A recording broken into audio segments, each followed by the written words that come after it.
Hey College Success, welcome to week 6 of the semester. This week runs from July 12th through the 18th.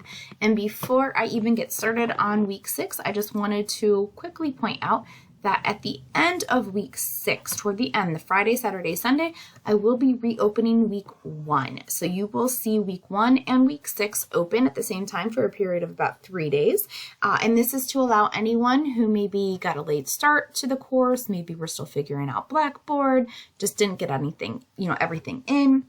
So if you are someone who needs the benefit of working on week 1, which had the intro and chapter 1, and boosting your grade from that, please take advantage of that. That'll be in my announcements to let you know exactly when to look for that. All right, so we're going to go down here to week 6. We are in chapters 9 and 10. So you can see it's a kind of a normal looking week per usual. Hopefully you've grown accustomed to this. You'll have, your pre and post skills surveys for both chapters. You'll have chapter discussions for 9 and 10. So posting your original response in both of those by Wednesday gets you full week 6 attendance. Again, only posting in one or posting late is going to get you partial attendance. And then you want to respond to 2 classmates in each forum. You're going to have a chapter 9 assignment and a chapter 10 assignment, a chapter 9 quiz and a chapter 10 quiz. So again, hopefully you're very used to this at this point. So let's go ahead and jump into the lecture part. So again, we are in chapter 9 and 10. So I already have the chapter 9 and 10 text up and running. So I'm going to go ahead and use the slides. So chapter 9 is about civility and cultural competence. And so this is going to we talk a little bit about diversity, inclusivity, and civility. And these are your survey type questions. So just kind of taking a minute to think about these, or if you use the actual survey in the assignment area, you can do that as well. So the purpose of this particular chapter is to kind of just be aware of and acknowledge diversity and how sometimes we historically, the big we, society, has maybe ignored or minimized certain parts of our country, our citizens, the role of identity, how we identify ourselves, some implicit biases and privilege, and kind of statements that we need to be aware of that we might be unknowingly using that can be not inclusive. So what is diversity and why is it important? So let me go kind of back here. So there's a little kind of snippet about William Shakespeare and this little scenario about this student. There's 25 college students and they all kind of look the same, white, and they're in the Midwest. But the problem is the instructor in this little scenario assumes they're all the same because they look the same on the outside and they're from the same kind of geographical point in the country. However, it says, someone in there identifies or they have an Italian background, or someone identifies as, I think it said, as a lesbian. Someone else identified as someone who was an African-American grandmother. But so the problem is we can't assume what people are or how they identify just by looking at their kind of physical appearance. And so it starts off with this little scenario and how that can be problematic in educational settings and work settings and just in society in general. So there's a quick little kind of survey and thinking about this. You can answer these questions on your own. You can also see how the survey responses were recorded. And so then we're going to talk about why diversity matters. So here's that thing here. So what is diversity? Why does it matter? So diversity just includes, so many things. Sometimes we meaning like the very big we, society. When we think of diversity, we think of just really maybe race, gender, maybe ethnicity, but there's so much more to it than that. There are so many different ways that we are diverse, and because of that, there are so many things we have to kind of just be aware of and be respectful of. And so this section will talk to you about what is diversity? What does diversity mean? And how the United States is kind of a melting pot. And that was a nickname of our country years and years ago. And so what does that mean? And what is the importance of diversity? So you're going to find out a little bit more here in what diversity is. And here are some examples of potential places, areas that would constitute some diverse backgrounds. Often people don't think of like veteran status, for instance. That is an example of diversity. College students, within college students, there's even subgroups, traditional versus non-traditional. We can think of people with different abilities, whether that is physical, intellectual, emotional. So all of those can kind of encompass different types of diversity. And it's important for us to just be aware of that as well. So we want to be able to make sure that we're aware of it. And then also, after we're aware, be inclusive and civil with people who are diverse from us. And so again, coming back to that, United States is a melting pot. Because of that, there's also been times in our country where some groups have been kind of overshadowed or not treated as fairly. And so that's part of our history as well as a society. So why does diversity matter? Well, I mean, hopefully you feel like you matter, and your experiences and all the things that you believe make you who you are matter. And so obviously then it should matter for other people as well. And so what is the importance of this? Well, because there's been a history in our country of not necessarily including everyone, one of the bigger acts from the 90s is the Americans with Disabilities Act, which requires accommodations so that people with disabilities have equal access to the same services. And I'm going to kind of go down here because it gets a little larger here. So this is going to talk to you more about the ADA.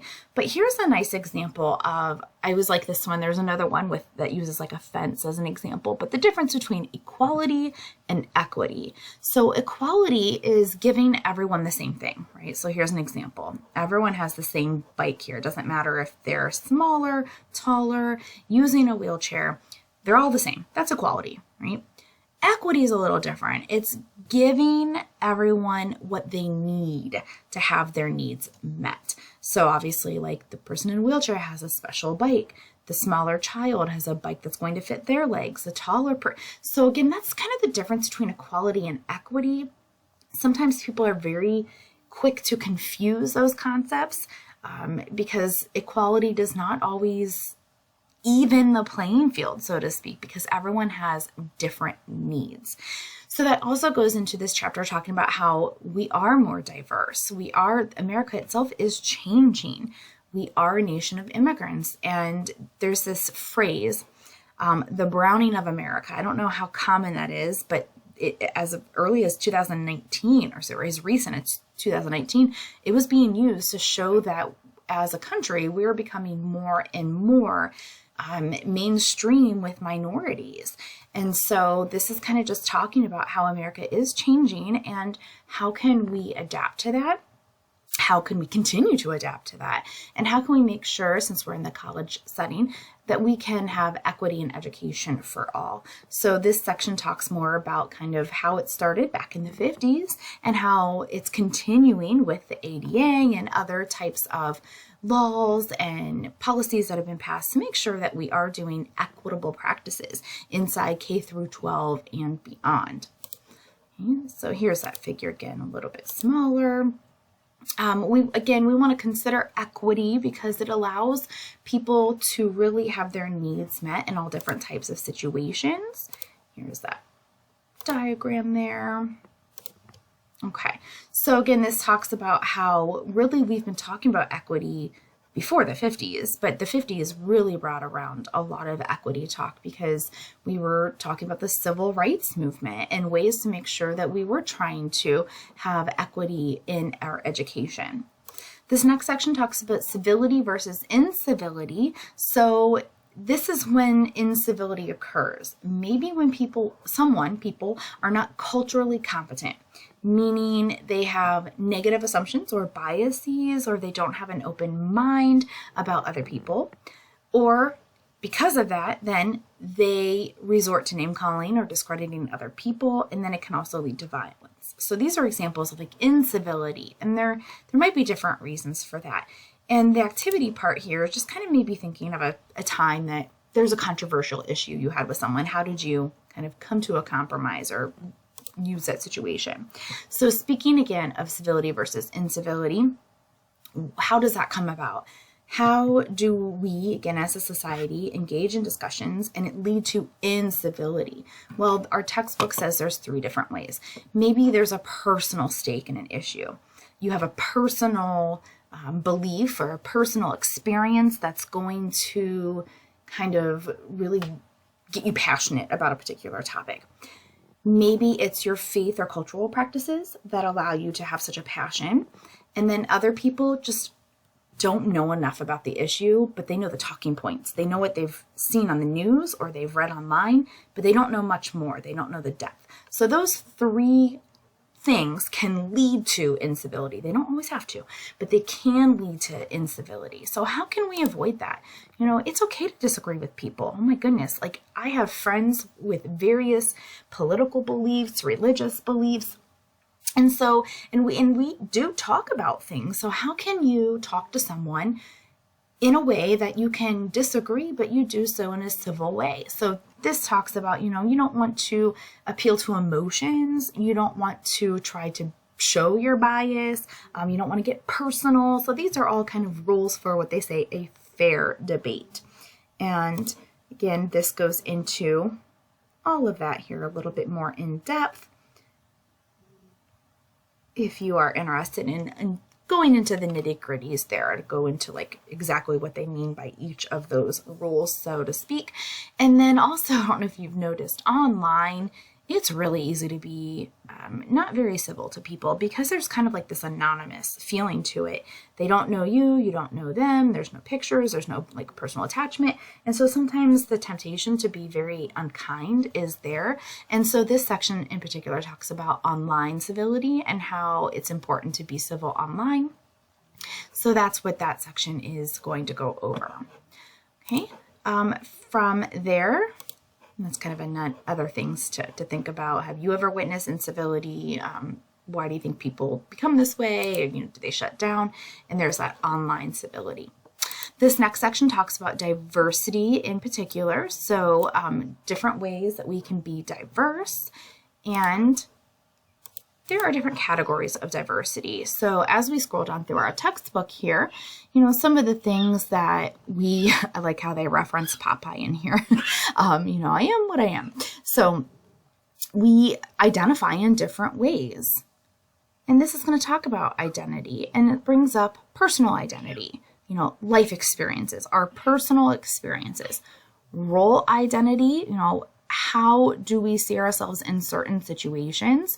You know, in a classroom, you're a student. At home, you might be a parent or a child. You might be a friend. So again, what is your role in certain situations? Society, these are the ones that are like how you are linked with certain groups. So do you identify with people from the same city as you, people from the same state, people from the same country? You know, so how do you identify there? And then collective identities, these are like, again, a little bit larger, like political, socially, maybe religiously, those kind of things. So those are the 4 different types of identities that you may see yourself kind of fitting into. This also talks about, again, the just complexity of diversity, and I like how they use Keanu Reeves. You know, he was born in Lebanon to a white English mother and a father with Chinese, Hawaiian ancestry. He lived in Hawaii, Australia, New York, Toronto. He considers himself Canadian, but all of these other places influence him. So how should he identify? Well, again, that's really up to him because he has all these different life experiences. So again, that's up to you how you identify. And I think this example is really neat as well. He's actually African American, mixed background. He could pass as white until he let his hair grow out, and then he was perceived as African American, and he talks a lot about his experiences with that. Another way that we can be diverse and possibly identify is gender. And I know that's something that's kind of in the news a lot lately, like binary, non-binary, how we identify in our gender. So that section goes into a little bit of that, as well as talking about different pronouns, kind of like a guide sheet, if you will, there. And then also how just all these things intersect. I mean, there's not one way we identify or can be diverse. And you can see here, like all these different ways.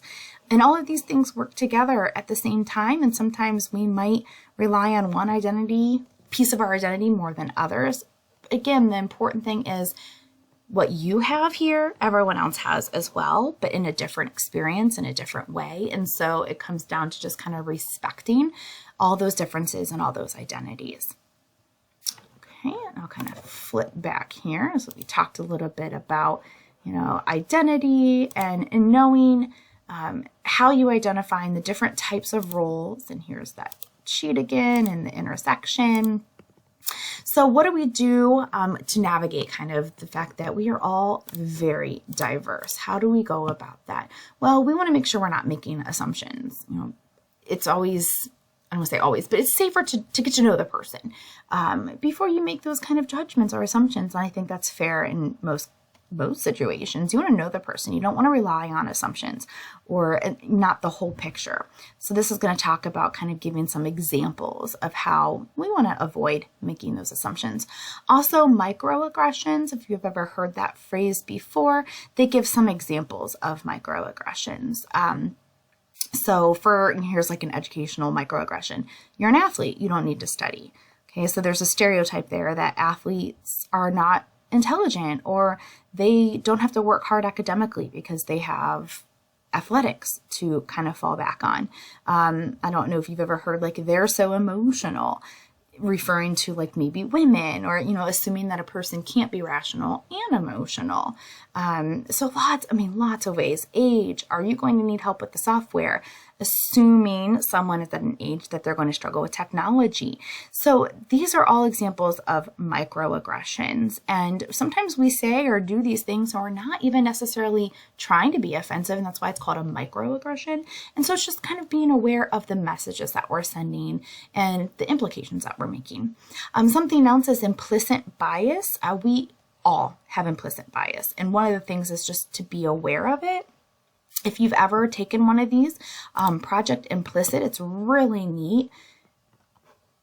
You can go in and this is going to, you can see there's like lots of different implicit bias tests. So if you wanted to see if you have an implicit bias toward weight or implicit bias toward race or religion or whatever the case is, you click in there and it's going to take you through a series of like instructions and things to do, and then it'll give you a result and it'll tell you about your implicit bias.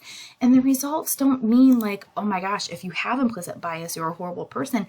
Not at all. It just means, hey, be aware of this so that if you are in an interaction with someone, you can check those biases and you can be aware of those biases. Because again, it's natural for people to have implicit biases based on, culture and background and society. It's what we do with that makes the big difference. Okay, so why is this all important? We want to be able to have this awareness and also to have honest conversations in class and confront prejudice and these assumptions. And so it all comes back to just being respectful and open-minded and having these conversations and really being aware of them. So that's what this section refers to right here, competency in the college classroom when it relates to diversity. Here's a bunch of information on like different types of resources. And here is going to talk about different affirmative action cases. Specifically, one that you might hear a lot about is Title IX. This is something that directly impacts higher education. And so here is an example of Title IX. It's that no person shall, on the basis of sex, be excluded from any type of like services or activity in the educational setting. So this is something that has been around again since the 70s. So a lot of this isn't new, but it is something that still is present because it happens, unfortunately. So you're going to actually have a question on this on one of your quizzes. So this is the section you'll kind of look at for a little bit more information. And then the last part starts talking about privilege. And again, I know like the phrase white privilege is used a lot today in the news, but privilege is not just related to our race. Not at all. It's one piece of it for sure, but there's wealth privilege, there's height privilege, there's education privilege, lots of different privileges. And it's no one's fault that they have privilege over someone else in any given situation. But the goal is to kind of be aware of that privilege and not exploit it, not use it to your advantage, but to share it, to, have an opportunity to help someone else if you are able to, using whatever privilege in that situation. Okay. And then again, it goes through talking about your own cultural competency and just all these things to be aware of. All right.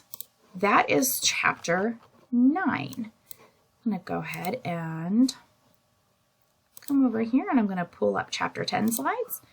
Then chapter 10 takes kind of like a weird, different turn, financial literacy. So financial literacy, and again, based on where you are in your career, you may or may not need this section more. It's going to talk to you about like financial planning and budgeting and credit cards and paying for college. So here's like that little pre-survey if you want to take a look there. And this chapter is going to talk about all of these different things. Aligning your goals with your financial planning, looking at your emergency plan for finances, being safe with your information. So how do you create a financial plan? Well, I'm going to kind of skip to this part here because it shows you like the financial planning steps. And in chapter 10, I'll pull it up because it's a little bit larger and it goes into more depth. Develop goals, identify, evaluate alternatives, write out your plan, implement the plan, monitor and adjust the plan. So it goes into a little bit more detail. And how do you go about actually putting this into play? So if they give the example of buying a car, like say that's your goal, and it's going to walk you through, how to use this financial process to get to your goal. And it really goes into depth. So you can kind of look through that as an example of that financial process. The next section talks about budgets. And I think it's one thing to say you have a budget and it's another thing to actually follow your budget, because I know a lot of people will say, oh yeah, I have a monthly budget, but I don't stick to it. So that's the big piece of it. So there's different parts of the budget: your income, and then where does it go? Your expenses and savings and investing. That's ideally what your income is going toward. And so this is going to talk a little bit about saving and investing, how to do that smartly, what your expenses look like. And one thing I always recommend to students is tracking your spending, and this kind of talks to you about that. And this is like the last 10 purchases. I will every few months do this with like a month's worth of purchases. So I'll kind of look and see like how much money did we spend this month on gas, this month on entertainment, just look to see, are we spending too much money in one category or another, and how can that be adjusted? So kind of like a time analysis, but with your money. And looking at your income and how is that, are you using your money to the best possible way to meet your financial goals? So this is also going to talk about balancing your budget and using good practices. So that's what the next few slides here talk about. I like this quote from Warren Buffett, who is a financial powerhouse. Do not save what is left after spending, instead spend what is left after saving. And he's, multi-million, maybe billionaire. So this goes again, the budget, income, tracking your budget, knowing out there, here's some different kind of resources if you're interested. And then the importance of emergency funds, making sure that you have enough. Sometimes they'll say up to like 6 months of emergency funds, so that if a car, breaks down and you need some fixes to that, that's not going to like completely drain your savings. You have an emergency fund, or you lose your job, and while you're job searching, you have that emergency fund to kind of fall back on. And so this kind of talks about the importance of that. Plan on the unplanned. Make sure that it's kept separate from other types of money. And then I know this is kind of, pizza is not an emergency. What that's saying is make sure you're saving it for a real emergency. And so this is going to go through how to set up an emergency fund, making sure that you kind of follow through those steps. All right, so that's what the next section talks about, banking and emergency funds. Also, banking, online banking, credit unions, the differences between all of these different things, and just basically things you need to know. And again, some of you are well aware of all this. Some of you may not be. So I always encourage you to spend time on the areas that are going to be most beneficial for you. Fees, mobile banking. This talks about interest, earning and compound interest, what that looks like. So that might be interesting for some of you. The next section talks about credit card and debt and just being aware of the kind of the dangers of credit card and debts and things like that, and good debt, as well as when you have too much debt on your hands. This kind of like gives you these checkpoints, and like if you don't know how much debt you have, it's a bad sign.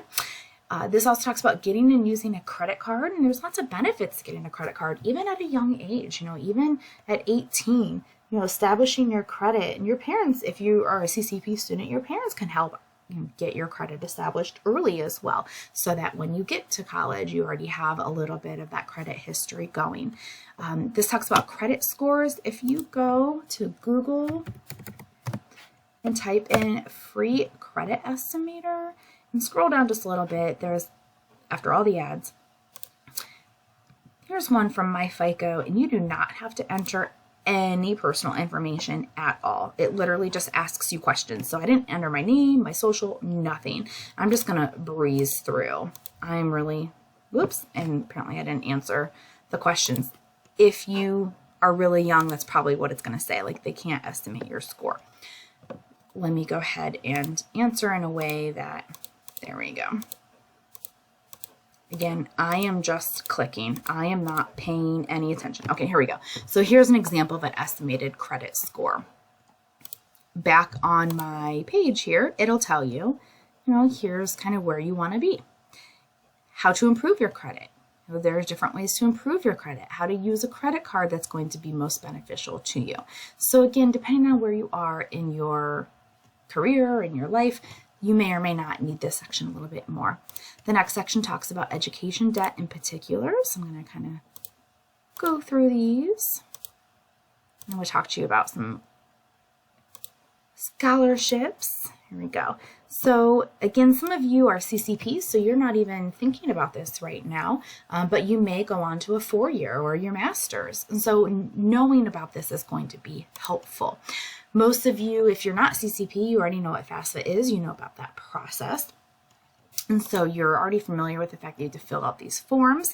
And so you should also be really informed on what it is you're doing with these loans and with the grants and with the scholarships, because everything you take out is going to impact you later on. And there's a lot of, I know I'm clicking around a lot, but in the text itself, it goes through and it talks about, these different debts in relation to how much you take out and how much you're going to have to pay every month later on the different sizes of the loans.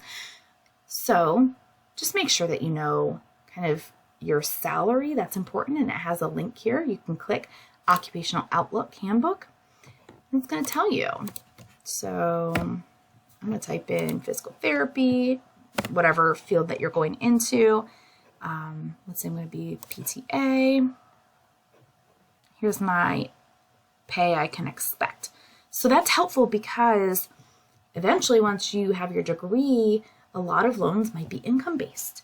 And so you might be paying a percentage of your income. So you can see here's some examples of payments and loan sizes. And so having that information early on can be really beneficial.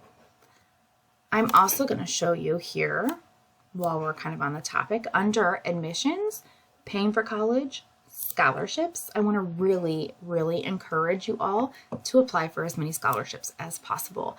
I went to my undergraduate education at the University of Akron completely free, and I had great grades. That's definitely part of it, but I also applied for every scholarship under the sun. It did not matter. Anything I remotely qualified for, I applied for it. And sometimes no one else applies, and so you get the money. And I can tell you that's happened at Stark State as well. Money is literally sitting there in these scholarship funds waiting for people to apply, because some people think, oh, I have to write all these essays, or I don't have time for that. Even if you have an essay to write and it takes you 2 hours and you get $1,000, I would say $1,000 for 2 hours worth of work it's very worth it. But here's scholarships here. There's a whole list of the scholarships that we have on campus. You can see there's featured scholarships, degree-related scholarships, scholarships for specific populations, and the application is so simple, guys. Scholarship application. This is it. Look at this. This is it. 1 page. Submit.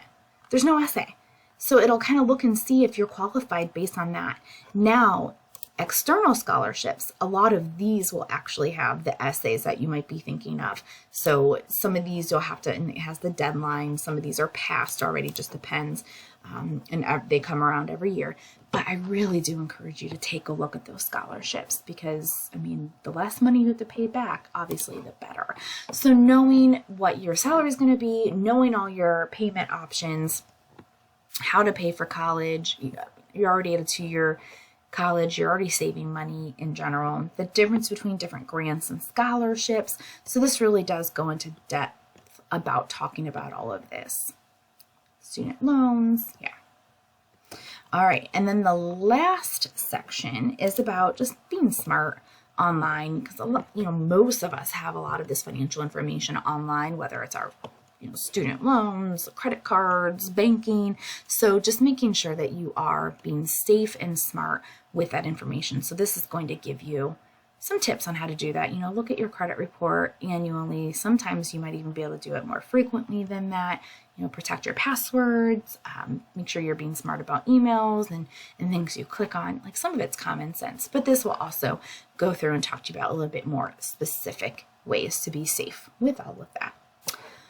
Okay, that is chapter 10. So let me scroll up and now let's go ahead and start talking about your assignments. Week 6. All right, here's your chapter 9 skills survey, the pre and the post. If you like taking that as kind of just a self-reflection. Here's your chapter 9 discussion. Again, chapter 9 and chapter 10 are due Wednesday for full week 6 attendance points. Here's your prompt. Have you ever witnessed incivility in person or an argument in the news? Briefly describe what happened. Again, you don't have to give specific details. It says briefly describe, so you don't have to get really in depth. You can give an overview. And then why do you think individuals are willing to shut down communication over issues they are passionate about? I'm sure you've experienced it before. Maybe it's you, and we all get passionate sometimes. So why do you think communication shuts down whenever people get passionate about that topic? Okay, so that's what you're going to talk about for your chapter 9 discussion. Post by Wednesday. Respond to 2 classmates by Sunday. Talking about civility, here is your chapter 9 assignment. I have it clicked up here. Sorry, here we go. All right, so you are looking at 2 examples, and this should not be difficult at all. Turn to almost any news channel, and you're going to see examples of incivility, okay? So people who are not being very kind or gracious or respectful to one another. But it can also be things on social media. It can be things, in a meme. So you're going to find 2 examples. So just write down, channel 28, whatever, news station. What are they doing? What's being depicted? This is a news story on this topic. Who is the audience? Who do you think they're trying to communicate this information to? What do you think the purpose of the news segment or the article or the meme or the video, whatever it might be, is? Why is it not civil? Why is it incivil? What are they doing or saying or trying to communicate that makes it not civil? Why do you think they created it? What was the point? And what do you think the result is? What is the intended result? I'm going to do that with 2 different examples. Okay, so that's your chapter 9 assignment. And again, it's just kind of to show how common it is for incivility in our society all over the place. That's your chapter 9. Submit that by Sunday. Then, of course, you have your chapter 9 quiz. So pull that up right here. So this is going to talk about, you have a class discussion. What 3 rules would you suggest to have a kind of respectful, civil class discussion, and why? Consider the different types of identity mentioned in our textbook: personal, role, social, and collective. Think about a time when one of those identities was important to you in a social interaction. Again, we talked a little bit about that back in chapter 9. What's the purpose of Title IX, and why is it important in higher education today? What's the difference between equality and equity? And if one of your classes, your professors, did not include the contributions or perspectives of an underrepresented group, whoever or whatever that might be, What could you do to support the inclusion of this aspect of diversity? So that's your Chapter 9 quiz. Make sure you, again, submit that in the Dropbox by Sunday. All right, Chapter 10, same thing. There's your pre-post survey for your own reflection. Here's your discussion post. So along with Chapter 9, due by Wednesday for week 6 attendance. How do you feel when you do not have enough money for something? Doesn't matter what it is, whatever it might be. Will you stop spending on some wants while you build up your emergency fund? So it's kind of a reflection on your financial goals, so to speak. And again, you don't have to give away personal details. You can speak in a general manner. And then responded to classmates by Sunday. Chapter 10, know before you owe. So here is the Chapter 10. It's going to give an example, and you're going to use Stark State's tuition information to fill this out. So, and I'll explain this section next. Tuition and fees, you get that information. Go to our Stark State homepage, scroll down right there, tuition and fees. Here's a whole list, and it's effective as of last fall. It hasn't increased since then, so that's why it has that date on there.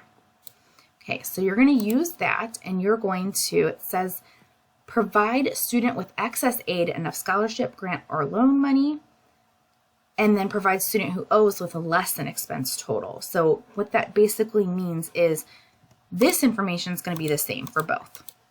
So pick, maybe they're taking 15 credit hours, whatever. And so write down that amount there. There's not room and board, so you can just put in 0. And so what's the total? Total amount of financial aid. You're going to give this student an excess. So if their tuition's $2,000, you're going to give them $3,000 in aid. This one, you're going to give them like $1,500. So hopefully you see what I mean. This one gets too much. This one gets not enough. And what's the difference? This one will have a negative amount, meaning they're getting a refund back.